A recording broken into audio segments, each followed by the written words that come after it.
नमस्कार, बहुत स्वागत है आप सभी का। मैं हूं आपके साथ नैना यादव, लेकर हाजिर हूं हमारा खास शो पूछता है इंडिया। पाकिस्तान में शरिया कानून लागू करने की मांग लगातार टीटीपी कर रहा है और अब मुनीर की सेना पर यही टीटीपी भारी पड़ती हुई नजर आती है। खबरें हर दिन आ रही हैं कि टीटीपी के लड़ाकों ने पाक सेना की चौकियों पर कब्जा जमा लिया है। कई सैनिकों को ढेर कर दिया गया है। वीडियो जारी करके टीटीपी ने बाकायदा सबूत भी दिए। बीती रात भी टीटीपी ने दावा किया कि उसके लड़ाकों ने 25 और पाक सैनिकों को मार डाला। ये सब कुछ तो ये कहा जाए तो कुछ भी नहीं है। अब टीटीपी के कमांडर ने पाकिस्तानी सेना के चीफ आसिम मुनीर को चेतावनी दे दी है। टीटीपी कमांडर काजिम की मुनीर को खुली धमकी देते हुए नजर आ रही है और कहा है कि अगर तुम मर्द हो तो सामने आकर लड़ो। टीटीपी ये भी कहती है कि आम सैनिकों को मौत के मुंह में भेज रहे हैं पाक। बड़े अधिकारियों को युद्ध के मैदान में भेजे पाक। काजिम पर पाक सेना ने 10 करोड़ का इनाम तक घोषित कर रखा है। मुल्ला मुनीर को टीटीपी की चेतावनी किस रूप में है? काजिम पर पाक सेना ने जो एक बड़ी राशि एक तरह से जारी कर रखी है। काजिम की मुनीर को सीधे सीधे खुली धमकी है और आम सैनिकों को मौत के मुंह में मत भेजो। उनका कहना है कि अगर हिम्मत है तो बड़े अधिकारियों को युद्ध के मैदान में भेजो। अब ये कुल मिलाकर कहा जा सकता है कि एक बड़ी तस्वीर नजर आ रही है और यही टीटीपी, वही टीटीपी जिसे पाकिस्तान ने एक तरह से पाला पोसा, सींचा, बोया, बड़ा किया और ये माना जा रहा था कि एक तरह से वो पाकिस्तान की कठपुतली बनेगा, लेकिन वही टीटीपी और वही तालिबान अब पाकिस्तान के लिए मुसीबत का सबब बनते नजर आते हैं। इसीलिए तमाम बड़े सवाल खड़े होते हैं। सवाल आतंकवाद को पनाह देने वाले पाक खुद क्या अब शिकार हो रहा है? पाकिस्तान में कट्टर ताकतें सरकार से ज्यादा मजबूत हैं। टीएलपी टीटीपी को पाकिस्तान की आवाम का समर्थन क्या हासिल है? ये वो तमाम सवाल हैं जो लोगों के मन में बार बार खड़े होते हैं। टीटीपी की ललकार, पाक सेना सावधान, ये बात बार बार कही जा रही है। आप जरा सर्च कीजिए, आपके यहाँ तो खबर सबसे पहले आती होगी ना, या आपके चैनल पे भी ऐसी खबरें चलाने पर पाबंदियां हैं? ये शामी साहब को पता है, मैं अपडेट रहता हूँ। हाँ। ये शामी साहब को पता है, मैं टॉक शोज करता हूँ, मैं अपडेट रहता हूँ, मुझे हर चीज के बारे में पता है। पता नहीं पहले आप लोग वो एक नाम लेकर आए गए थे अजमल खान, तो पता नहीं, जबकि वो हमारी किसी डिक्शनरी में नाम नहीं आते। कहां से आप लोग ये नाम ढूंढते हैं? देखिए मेरी बात सुने, ड्यूरेंट लाइन जो है उससे पाकिस्तान का कोई सरोकार नहीं है। ये 1893 में अमीर अब्दुल रहमान ड्यूरेंट के दरमियान एक मुआहदा हुआ था और एक काबुल कन्वेंशन हुआ था और ट्वाइस हुआ था। इससे हमारा क्या लेना देना है? हम तो अपनी फेंसिंग करेंगे। पूरी दुनिया अपनी सरहदों पे बाढ़ लगाती है, हमने भी फेंसिंग की है। दहशतगर्द चाहे टीटीपी हो, पीपी हो, टीसी हो, जो भी हो, आप उसको जो नाम भी दें, चाहे वो रा हो, चाहे वो आपकी प्रॉक्सीज होगी, उनकी ठुकाई करेंगे। बिल्कुल ऐसे ठुकाई करेंगे जैसे 10 मई की रात को आप लोगों की ठुकाई की थी। दहशतगर्दों को नहीं छोड़ेंगे। बिल्कुल बिल्कुल, हम भी ऐसे ही करते हैं। बिल्कुल, जो भारत की आबो हवा बिगाड़ने की कोशिश करते हैं ना, उनके हेड तक जाकर उनकी ठुकाई कर देते हैं, इसमें कोई शक नहीं। और संजीत सिरोही जी, मुझे लगता है कि डुरून लाइन की बात होगी तो डुरून लाइन पे तो नाराज हो गए। देखिए, मैं डुरून लाइन की बात मैंने आपसे पता है सज्जाद, आज अगर आप इस पूरी सुनिए, आज अगर इस डिबेट के आप शुरुआत के हिस्से को भी देखेंगे ना, मैंने आपसे सवाल कुछ किया, आप जवाब कुछ और देते हैं। इसीलिए मैं बार बार कहती हूँ कि आपको एंटी इंडिया सिंड्रोम वाली बीमारी हो गई भाई साहब। सवाल का खुद पता नहीं है। अरे भाई साहब, मैंने आपसे डुरून लाइन का पूछा, मैंने आपसे पूछा कि क्या ये एक बेसिक रीजन है क्या लड़ाई का, और क्या इसका कोई समाधान नजर आता है? आप कहाँ की कहाँ लेकर चले गए बातचीत? आपने सुन लिया, अफगानिस्तान और पाकिस्तान के बीच में क्या है? डुरून लाइन कुछ नहीं है ना, अफगानिस्तान उसे मानता नहीं नहीं है। जो ड्यूरेंट लाइन बनी हुई है उससे इस तरफ जो भी आएगा उसकी ठुकाई होगी। मैंने आपको जवाब दे दिया। देखिए, मैं बताऊं, हिंदुस्तान को मरवाने में एक तो ये आपके तज्जियाकारों का, दूसरा गोदी मीडिया का हाथ है। यकीन जाने जितनी ठुकाई होती है उसके पीछे आपकी ये नजूमियों का हाथ है। अरे बाबा, नजूमियों की तरफ प्रेडिक्शन होती रहती है। सज्जाद, अपना मामले, आपको क्या मरोड़ पड़ेगा? सज्जाद, ये जो कुछ वर्ड्स आप लोगों ने जो पकड़ के रखे हैं ना, मैं इसी दरअसल मुझे लगता है कि इसी से ही रोजी रोटी चल रही है। संजीत सिरोही जी, एक तो अब ये कहा जाए कि खासतौर से पाकिस्तान की सरकार जो है वो चलती ही इसी बात को लेकर है, इंडिया के नाम पर, जम्मू कश्मीर के नाम पर, और वहां पर भी हर चीज जो है भारत भारत भारत के नाम पर है। वहां पे अगर तेल महंगा हो गया तो भारत की गलती, टमाटर 700 रुपए किलो बिक रहा है तो भारत की गलती, बारिश ज्यादा नर्मदा हो गई तो भारत की गलती, पानी बंद हो गया तो भारत की गलती। सिरोही जी, मैं बात कर रही हूँ ड्रोन लाइन की, इनको पता नहीं कौन सी बीमारी एक लगाकर बैठे हैं, एंटी इंडिया सिंड्रोम वाली। नैना जी, और शायद यही एक रीजन है कि ये गुमराह करते रहते हैं। सर सॉरी, मैं आपको बीच में इंटरप्ट कर रही हूँ। यही एक रीजन है कि पाकिस्तान की जो जनता को गुमराह करती है सरकार, और सरकार को उसकी गर्दन को कंट्रोल में करके रखती है पाकिस्तान की सेना, और इसीलिए हो रहा है बेड़ा गर्क। बिल्कुल नैना जी, इसमें कोई दो राय नहीं है। इनको जो है शुरू से ही, बचपन से ये सिखाया जाता है, एंटी इंडिया एक कैंपेन चलाती है, और वो एंटी इंडिया कैंपेन जो इनकी फौज चलाती है, और वो हर चीज के लिए, जो भी जैसा आपने बताया, हर चीज के लिए भारत को जिम्मेवार ठहराती है। और हर चीज में आप देखिए, अफगानिस्तान और पाकिस्तान का झगड़ा है, टीटीपी और पाकिस्तान का झगड़ा है, उसमें भारत को बीच में ले आते हैं। भारत का कोई रोल नहीं है, दो पैनलिस्ट भारत से बैठे हैं, दोनों बात कर रहे हैं कि भाई तुम्हारा झगड़ा टीटीपी से है, तुम उनके साथ शांति से बात करो, हमारे यहाँ भी ये प्रॉब्लम होती है, हम भी शांति से बात करते, तुम भी शांति से बात करो, शांति से ही हल निकलेगा। अगर आप ये सोच रहे हो कि जी हमारे यहाँ तो जो भी आएगा हम तो उड़ा देंगे, हम तो गोलियां मार देंगे, हम तो ये कर देंगे, अगर आप ये कर पाते तो अब तक ये प्रॉब्लम सॉल्व हो जाती। आज की प्रॉब्लम नहीं है, बहुत पुरानी प्रॉब्लम। नंबर 1। नंबर 2, जो ये बुखारी साहब बार बार कह रहे हैं मैं तो अपडेट रहता हूं, तो शायद इनको अपडेट इस चीज का भी रहना चाहिए कि 1970 में जब पाकिस्तान ने बांग्लादेश में मार्शल लॉ लगाया था, तो 9-10 महीने इन्होंने सिर्फ लोगों को मारा, ठुकाई करी, बलात्कार करा, सब कुछ करा इन्होंने। उसके बावजूद भी ये ईस्ट पाकिस्तान को अपने पास नहीं रख पाए थे। और उस लड़ाई में बुखारी साहब को पता होना चाहिए कि जो पाकिस्तान आर्मी की थी, अब तक मैं बड़ी शांति से बात कर रहा था, बड़े समझौते के हिसाब से बता रहा था, अब मैं इनको उस लैंग्वेज में बताऊंगा जिस लैंग्वेज में इनको समझ में आ जाएगा।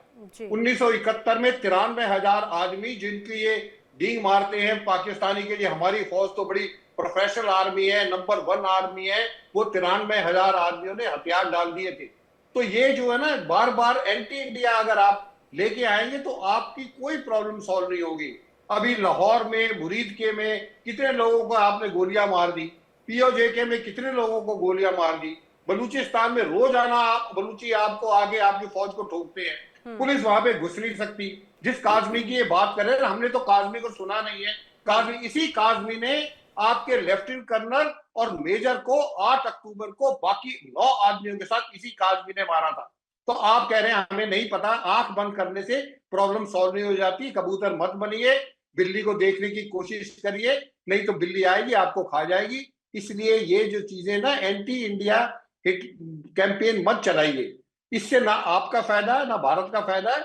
70 साल हो गए, 80 साल हो गए लड़ते हुए, आगे भी 80 साल लड़ते रहेंगे, ना आपको कुछ मिलेगा ना हमको कुछ मिलेगा। जो बात शांति से हो सकती है उसको शांति से कोशिश करो। ये मार देंगे, तोड़ देंगे, कर देंगे, ये आपने अफगानिस्तान के साथ किया था। अफगानिस्तान ने क्या किया, आपके फौजियों की जो पतलूनें लटका दी थी, उनकी बंदूकें लटका दी थी। ये तो सबसे महत्वपूर्ण बात है, 1990 के दशक में तालिबान को आईएसआई ने एक तरह से ट्रेनिंग दी। मैं चाहूंगी आपकी बात पे कुछ इंटरव्यू करने की कोशिश कर रहे थे यहाँ पर मोहम्मद शमी, मैं उनका रुख करती हूँ। सिरोही जी का भी ऑडियो आप रखिएगा। जी शमी जी, कुछ कह रहे थे आप, बताइए। बहुत कुछ कहना है जी, इतने लोगों के बाद आपने मुझे तो लेते नहीं अब आपने दोबारा। तो वो मैंने कहा इतने लोगों का इतना बातें हो गई, अब मुझे समझ नहीं आ रही किस किस का बात का जवाब दूं। पहली बात तो ये है, ये जो अभी बता रहे हैं ना कि जी हम आपके पास ये खबरें हैं कि वो बंदा कौन है और उसने किस लेफ्टिनेंट कर्नल को किया, ये आपको मालूम होगा टीटीपी टेररिस्ट ऑर्गेनाइजेशन डिक्लेयर्ड है, बीएलए टेररिस्ट ऑर्गेनाइजेशन डिक्लेयर्ड है। और उन दोनों की सारी खबरें आपके पास सबसे पहले होती है, पूरी दुनिया में किसी मीडिया के पास नहीं होती। इसका आपका उसके साथ जो नेक्सस है, अब सुन ले बात, सुन ले, आपका और आपका हिंदुस्तान का और इन दहशतगर्द तंजीमों का जो नेक्सस है ना, वो आपके अपने तजियाकार खुद बता रहे हैं यहाँ पर, टेलीविजन के ऊपर बता रहे हैं कि ये हमारे पास खबरें मौजूद हैं। इकबाल शमी, आखिर तालिबान को ट्रेन किसने किया था? तो ये सारी की सारी चीजें शो कर रही हैं। इकबाल शमी जरा ये बताओ मुझे, हुमायूं इकबाल शमी जरा ये बताओ मुझे कि आखिर तालिबान को 1990 के दशक में जंग और मदद किसने की थी? अरे भैया मैं यही तो पूछ रही हूँ कि आखिर मदद किसने की थी? मेरी बात सुन ना, मेरी बात मैंने इनका जवाब देना सबका ना। ये इतने आपने तजियाकार बैठा रखे हैं, अक्लमंद लोग बैठा रखे हैं, तो इनका जवाब भी तो मैं दे दूं ना। अक्लमंद है ना वो, उनका जवाब आप कैसे दे पाएंगे? आप अपने तजिए देने की बजाय इनसे खुद कर लिया करें। तजिया निगार को क्यों जहमत देते हैं, क्यों बुलाते हैं इनको, जब इनके पास का जवाब ही हमने नहीं लेना, वो तजिया का जवाब आपने देना है। अब सुन लें बात को। बात ये है कि ये मैं चाहूंगी सिरोही जी और देवनाथ जी कभी ना ऑडियो अप करके रखिएगा जवाब, क्योंकि इनको यही देंगे। मैंने कि आप खुद मान रहे हैं कि आपका नेक्सस है इनके साथ, एक चीज। दूसरी बात है, अभी ये दूसरी बात ये कही जाती है कि जी तालिबान टीटीपी जो है हम उनसे निगोशिएट करें। पाकिस्तान कभी भी हम टीटीपी से का निगोशिएट नहीं करेगा। अभी जो लेटेस्ट खबरें हैं वो ये हैं कि वो दो ग्रुप थे, हाफिज गुल बहादुर जो है उसको 17-18 को मार दिया पाकिस्तान ने, वो सबसे बड़ा ग्रुप था जो सबसे ज्यादा दहशत, उसको मार दिया। ये लेटेस्ट खबर आई है। और वो जो नूर वली मोहम्मद है वो जख्मी है, और जख्मी होने के बाद वो छुपा हुआ है, वो इतना छुपा हुआ है, डरा है कि वो पता नहीं किस घर के अंदर है, उसको पता है कि दोबारा मार देंगे उसको। ये तो सूरत हाल है, तो वो तो खत्म हो चुके हैं, अब तो हेडलेस हो चुकी है वो। और अब पाकिस्तान सिर्फ दोहा अकार्ड की वजह से चुप है, और इन सबको खत्म कर देता है। अभी एक साहब जो है, एक और दानिश्वर है आपके पास, जिन्होंने ईस्ट पाकिस्तान का दोबारा जो आपके पास एक दोहा और कतर की वजह से चुप है, दोहा और कतर की वजह से ही क्या आप अरे सुनो तो लो भैया, ये आपका कोई नैरेटिव पेश करने वाला स्थान थोड़ी ना है। इकबाल शमी, पाकिस्तान की जनता नहीं सुन रही जहां पर आप लोग झूठा नैरेटिव पेश करेंगे और सुनाते रहेंगे। हो जाती है, मैं फिर गुस्से में आ जाऊंगा। अरे आपका गुस्सा अपने पास में रखो, और आपका गुस्सा किस रूप में होता है वो पूरी दुनिया देख चुकी है, फटी हुई चप्पल लोग देख चुके हैं। जी इन दानिश्वरों का जवाब तो मुझे देने देना। ये टाइयां पहना के आपने बैठाए हुए इनको। अरे भैया आप इस यूनिफॉर्म को नहीं समझते होंगे ना, आपको क्या पता होगा, आपके पास तो फटी हुई चप्पल है। जी हिंदुस्तान को फर्क कर दिया। देवनाथ जी 90,000 की जो बात की जाती है ना, सुन ले दरमियान में ना, वही जो 90,000 की जो बात की जाती है, 93,000 फौजी नहीं थे, 30,000 फौजी थे, बाकी सारा सिविलियन स्टाफ था वहां पर। पहली बात, जनरल मानिक शाह का इंटरव्यू मौजूद है यूट्यूब के ऊपर। वो ये कहता है कि ईस्ट पाकिस्तान में हमारा कोई मुकाबला ही नहीं था, हमारे पाकिस्तान का एक फौजी था तो हमारे 50 फौजी हमारे वहां पर मौजूद थे उसके मुकाबले में। उसने कहा कोई कंपैरिजन था ही नहीं हमारा वहां पे। और ये तो जो पाकिस्तान 1 साल तक वहां लड़ता रहा, इकबाल शमी सुनो ना, इंडिया का तो वैसे भी कोई पाकिस्तान के साथ में कोई कंपैरिजन नहीं है। इकबाल शमी, पाकिस्तान और इंडिया का तो वैसे भी कोई कंपटीशन नहीं है, कोई कंपैरिजन नहीं है। अरे इकबाल शमी मेरी बात सुनो। जी मैं इकबाल शमी जी को एक ही चीज बताना चाहता हूं कि हम हिंदुस्तान पाकिस्तान के बीच में 1971 में क्या हुआ उसको याद नहीं कर रहे हैं। हम कोशिश कर रहे हैं कि पाकिस्तान को आज जो तकलीफें हो रही हैं, मुश्किलात हो रही हैं, उसका क्या सलूशन है। तो इकबाल शामी जी अगर सही अंदाज में बात करने के लिए तैयार हैं तो मैं 2-3 चीज अपने एक्सपीरियंस से बताना चाहता हूं। सर थोड़ा जल्दी बस हम वाइंड अप करेंगे। जी yes sir, please do fast. Iqbal Shami ji, मेरे पाकिस्तानी दोस्त, देखो दुनिया में जहां पे भी बाउंड्री को लेकर दिक्कतें आती हैं, एक ही तरीका है कि जबरदस्ती बाउंड्री थोपी नहीं जाती है किसी के ऊपर, हमेशा बातचीत की जाती है। क्या डूरंड लाइन एक सैक्रोसेंट लाइन है? आप देखें मुगलों के समय से ही मुगल अंपायर जो थे, काबुल उनके हाथ में था, कंधार उनके हाथ में था। जब अंग्रेज लोग आए तो फर्स्ट अफगान वॉर हुआ 1820-1830 में, और फिर सेकेंड अफगान वॉर हुआ मुगलों के अंग्रेजों के बीच में और अफगान जो शासक हुआ थे उनके बीच में 1870-1880 में।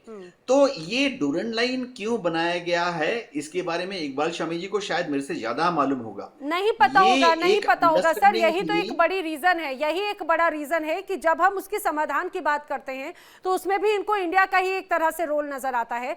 सबसे महत्वपूर्ण बात है कि जब पाकिस्तान अस्तित्व में भी नहीं आया था, डूरंड लाइन तब पहले से उसके पहले बनकर तैयार हो चुकी थी। पाकिस्तान जब पैदा भी नहीं हुआ था, जब पाकिस्तान का जन्म भी नहीं हुआ था, और उसको लेकर ये बातचीत की जाती है। वेल कुल मिलाकर सर ये, क्योंकि अब चर्चा को मुझे यहीं पे एंड करना होगा, आप सभी मेरे साथ चर्चा में शामिल हुए, आपका बहुत धन्यवाद। लेकिन कुल मिलाकर बार बार यही बात होती है कि आतंक का मददगार पाकिस्तान अब खुद ही आतंक का ये कहा जाए कि निशाना बनता नजर आता है। और वही बात है, जब बोया पेड़ बबूल का तो आखिर दूसरे फल पाकिस्तान को कहां से मिलने वाले हैं। फिलहाल इसी के साथ यहां पर वक्त एक छोटे से ब्रेक का है, तमाम खबरें आगे भी जारी हैं। आप बने रहिए इंडिया डेली के साथ।